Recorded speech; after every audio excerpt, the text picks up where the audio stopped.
Je salue la capacité de résilience des enseignants qui, malgré les conditions d'accueil et d'accompagnement difficiles des EDI, sont parvenus à de bons résultats.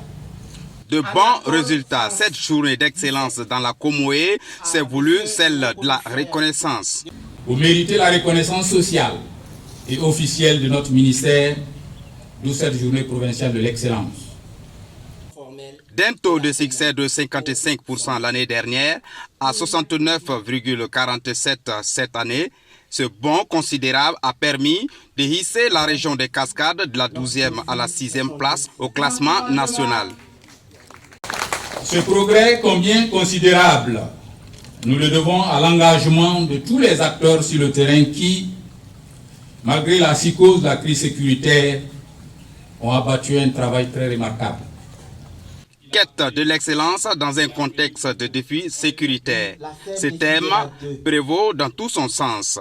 On se rappelle encore les péripéties du premier convoi ayant escorté les enseignants de Mangodara à Banfoura.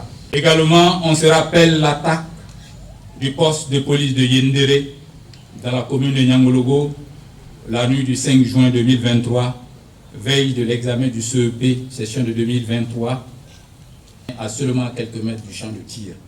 L'école Jean Lessou de Nyangologo part avec le prix de l'émission Le Micro à l'école de la radio Mouniou. Tchefoura la meilleure Seb, celui du meilleur élève avec 153 points est attribué à Srima Sandrine Riana de l'école communale A de la CEP 2 de Sideradougou. 100% des taux de réussite avec 78 candidats présentés.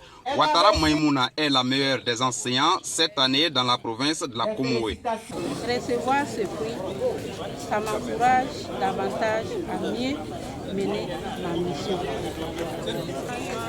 Je suis vraiment attachée à mes élèves.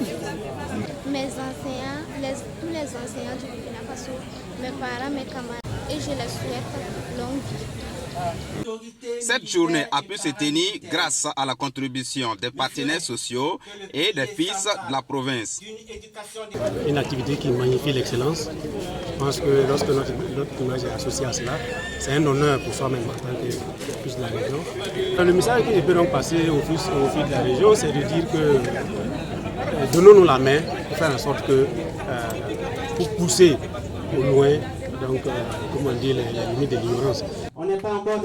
Le moment était bien choisi pour les autorités de dire merci aux acteurs de l'éducation. Au-delà de la saine émulation qu'elle crée au sein des acteurs, nous permet en tant qu'autorité de féliciter et encourager l'ensemble des acteurs pour le travail abattu durant l'année écoulée. Plus merci à l'ensemble des acteurs, mais dire merci aussi à l'ensemble des partenaires qui l'ont accompagné en tout cas pour que cette journée-là soit un succès dans la province de la Comoé. L'éducation inclusive s'est vue honorer ces jours. 5 meilleurs élèves vivant avec un handicap ont été primés par l'association burkinabé pour l'inclusion des personnes atteintes de l'albinisme, ABIPA. Au cours de cette année scolaire 2022-2023, cette association a formé des enseignants et des encadrés pédagogiques pour une meilleure prise en charge des élèves vivant avec un handicap.